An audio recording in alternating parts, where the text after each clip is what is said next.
Hey kids, it's Mr. Fly here, hope you're well, out and about on another BMW today, but this is no old man's GS, no way indeed. This is the much awaited, long awaited BMW S1000RR, the sports bike, the daddy of sports bikes.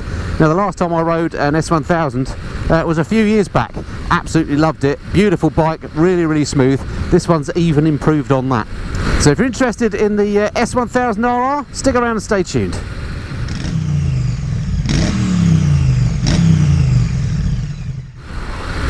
So this is very much going to be my first impressions review of the bike. I've literally just jumped on it and I want to tell you what the bike's like from a practical point of view. I'm going to try and ride in various scenarios, a little bit of faster roads but also through town as well, just to see how the bike behaves and just let you know what my thoughts are on the bike as a practical proposition.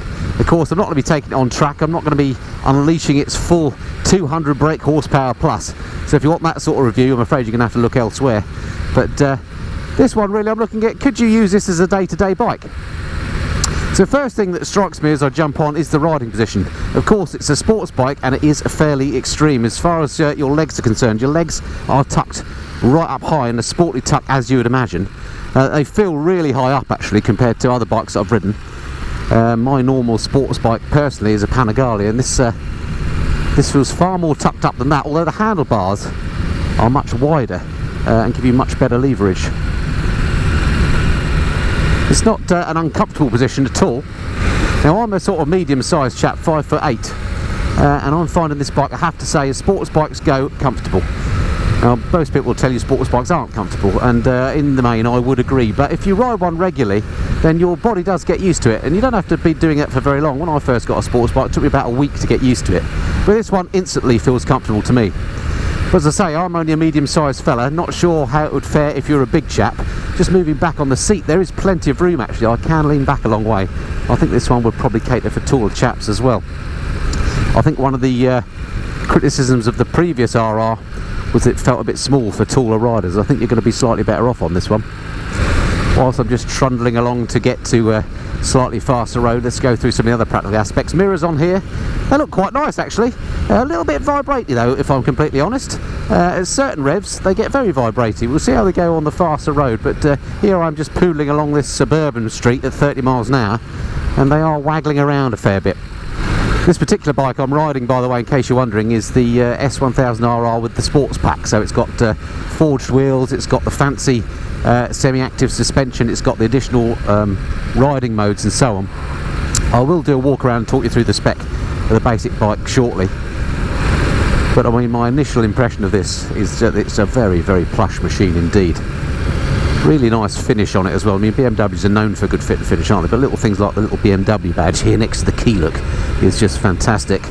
It's got the beautiful TFT on here that so many of the newer BMWs have now. I've said it before and I'll say it again, but I think if you're going to have a TFT then the BMW one is the one to have. It just looks absolutely superb and is really clear to read and easy to use. Just noticed actually how tractable this engine is. I was just poodling along in 6th gear at 30 and the thing just wasn't complaining at all. Normally you'd be like riding a jackhammer, but this is smooth as you like.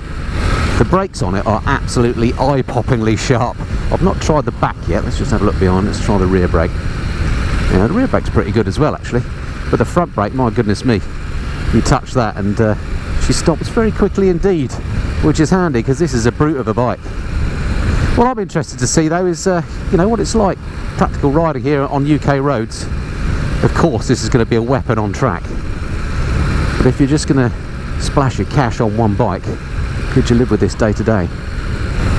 So a couple of big changes on the bike over the previous generation that I certainly approve of. One is it's now got the shift cam technology in the engine, and we'll see how that feels in a minute when you get on a slightly faster road.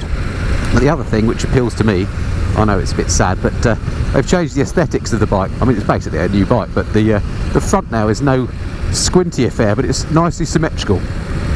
And I think now this bike looks absolutely fabulous. One of the best looking sports bikes out there. If you compare it to the previous generations, I've got a couple of snaps here of older S1000s, and you can see they had that squinty front end that just didn't appeal to me, and they put that right now on this bike and it looks absolutely amazing in comparison. As I say, we'll have a good look around later. Taking a bit of getting used to the throttle and clutch. Oh, in neutral, trying to pull away. Just a matter of getting used to the bike, of course. Right. Let's get on with the slightly faster road and see what it's like for wind protection, that sort of thing. Wow, this handling is amazing actually. I know it's just a roundabout, but you just think where you want to point it and round she goes. Beautiful balance. And man, it feels light and flickable. Gearbox is incredible with the Gear Shift Assist Pro on here, which is a standard on the bike. Very smooth, you can barely feel that you're changing gear. Wow. What a lovely, lovely bike at speed. It is completely stable.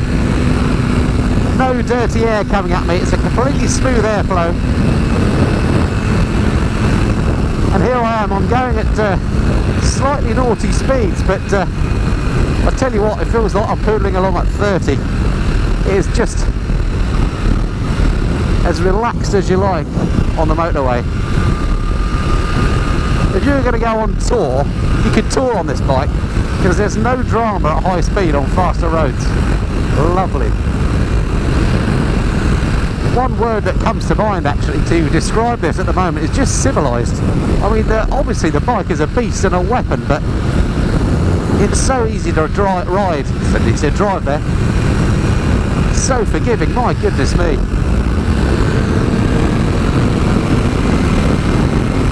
Wow. Woo, I like it a lot.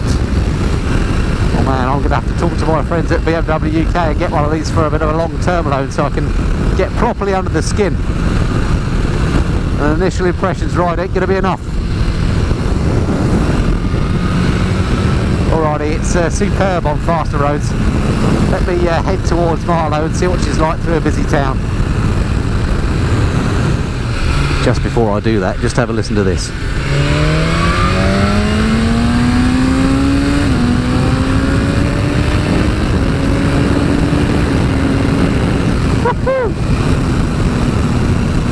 What a beast. So just coming off the dual carriageway now, and wow, what fun that was. Just fiddling around with the TFT on here. I've already said how good the TFT is on the BMW, but one of the extras that this gets on the RR, the same as the 1250, can't remember which of the models it was that I was riding, but this one gets the extra sport screen, which I've selected here. So here you can see you've got things like lean angle, how much brake you're using, how much traction control is saving you. I'm not going to demonstrate them to you here, I'm in a 30-mile-an-hour limit, but so it's all there if you want it. If you are a track day fiend, then this is definitely the bike to have. It's got things like pit lane, speed limiter, basically a race bike, and I have to say I love it. Alright, just switch it back to normal road mode. This display looks very much like the one you see on the GS and the other Beamers. It's a really nice display on this TFT, they've really got that sorted. So here I am, I'm going to roll into Marlow now, which is always a busy place. But I'm just doing 30 miles an hour and below, look, and I'm in 4th gear, and there's absolutely no complaint from this bike. There's no snatchiness on the throttle, the fueling is spot on. Up until now, my previous favourite sports bike that I've ridden is the Panigale V4, which is a lovely, lovely bike, but I tell you what, I think this one's got it licked. Sorry, Ducati. It's incredible, as each of these manufacturers bring out their next bike with all the improvements, they just keep leapfrogging each other, and even on this short ride, as far as I'm concerned, this is the best sports bike I've ever ridden. It's an absolute cracker. Crikey, look at this traffic. Not the ideal habitat for a beast of this type, but worth trying, because we all get stuck in this sort of traffic occasionally. And with this beautifully smooth fueling on here, filtering and creeping through traffic like this really is no issue on the S1000RR. So talking of the electronics on board and the TFT, well, I won't have a chance really to show you on this first impressions review. Maybe if I can get hold of one of these for a longer term review, I can get a bit more into in depth in what's available here, but every single parameter you can imagine is customizable on here. You can do things like change the settings for the traction control independently to the anti-wheelie, which is quite unusual. They've thought the thing through as well, so if you have it in track mode, for example, You can't start fiddling with the communication settings, so you can't use your phone, for example, if you're on track. Just stuff like that. BMW have properly thought through. A little bit of heat coming off the engine, but show me a sports bike that doesn't get warm. And the fan has cut in a few times already. It's not a particularly warm day today. It's about 15 degrees, I think. And in traffic here, the fan has cut in. It's not particularly noisy or a problem. I just mention it because it's not something I often notice. White Van Central, 3 for the price of 1. I do love Marlow, but it is a busy place. Alright, managed to escape the traffic. Always beautiful over Marlow Bridge.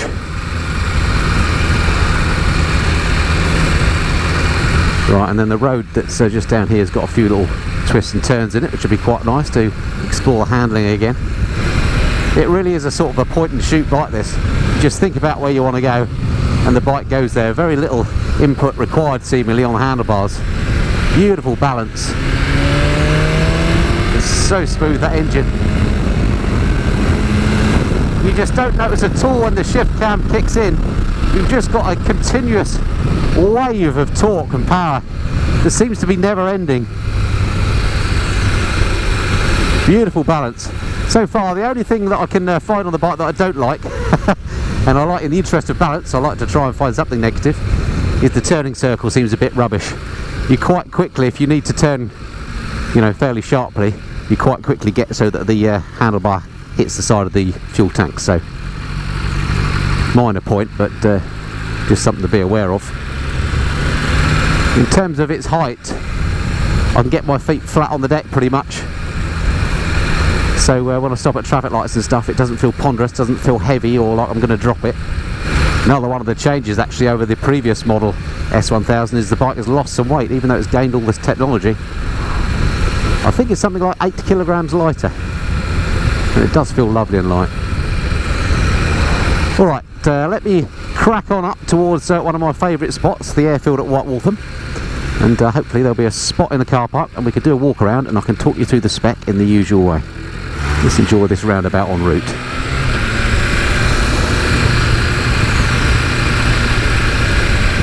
Loads of grip.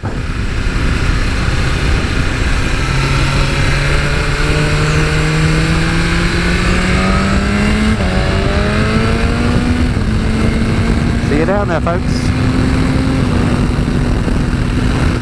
I have to say the brakes on this bike are just phenomenal. Great feel to them as well. You know, you can just sort of one finger on the lever and you know exactly what you're going to get. And blimey, they stop you in short order if you need them to. Beautiful bike. Alright, so coming up to one of my favourite places in the world, White Waltham Airfield, where we'll do a bit of a walk around as promised. Just a couple of other things that while I think of it, the controls on the bike very easy to use, just your classic BMW controls. They're the same as you find on bikes like the GS. Nothing really more to say about those. Easy to use, got the whiz wheel, so it's nice and easy to control the TFT. And this bike fitted with the SOS function as well, so if you did have an off, you can alert the authorities. Clutch biting point's quite high, still haven't quite got used to that yet. Alright, where should we go? Let's pop over here. Alright. Neutral. Can we find neutral? Neutral. Ah, there we go. Bit of a faff on neutral stand. Pretty easy to find. Little short one. There we go. And a proper key, I'm glad to say. None of that keyless nonsense on this particular one anyway. Alright, here we go then. The BMW 2019 S1000RR. This is, I say, the sport model, so it's got the fancy suspension and the fancy wheels, etc. Anyway, let me get the phone out and I'll talk you through the spec in the usual way. Okay, here we go then, the 2019 S1000RR. Look at that, what an absolute beauty. It looks really nice in the red, I think. Before I talk you through the spec, actually, I must just show you the lights on it. If I just pop the ignition on and then show you the lights, only because it has these amazing halo type lights on the front there. I just think they look super cool, amazing. Anyway, all right, enough of me my gushing about the looks of this bike that is now a beauty. Let's go through the spec then, as promised. So first off, engine, 999cc inline 4 on this, with that shift cam technology that you wouldn't even know is there. It just works so smoothly. All I know is it pulls like an absolute train. 207 brake horsepower at 13,500 RPM, so you're not really going to be using that on the road, but on the track, what a beast that would be. 113 newton meters of torque at 11,000 RPM. The brakes on here, if we go and have a look at the front end, 320mm discs, massive, and these are branded, look, as BMW, so that's a change from last time. They were Brembos before, of course, but these brakes absolutely work stonkingly well. There's no issue there. And that's a 4-pot caliper. On the rear, a little tiny looking Brembo disc and caliper. That's a single disc, obviously 220mm. There as well. Suspension on here, front upside down forks, of course they all are. Marzocchi's on here, 45mm, and then on the rear end on this one, it being the Sport, you've got the fancy dynamic damping. If you go for the non-Sport, then that has fully adjustable, what they call World Superbike spec suspension as well, so even on the standard bike it's pretty fancy stuff. Seat height on here, 824mm, so nice and low. I'm only 5'8" with a 32-inch leg.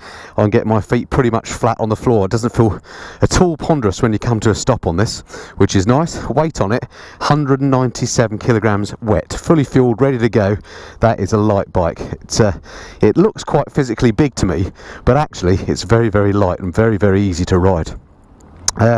What else? Electronics, well, it's got everything I've already mentioned, things like the riding modes. Comes with switchable ABS, 4 riding modes are standard, then there are extras that you can add.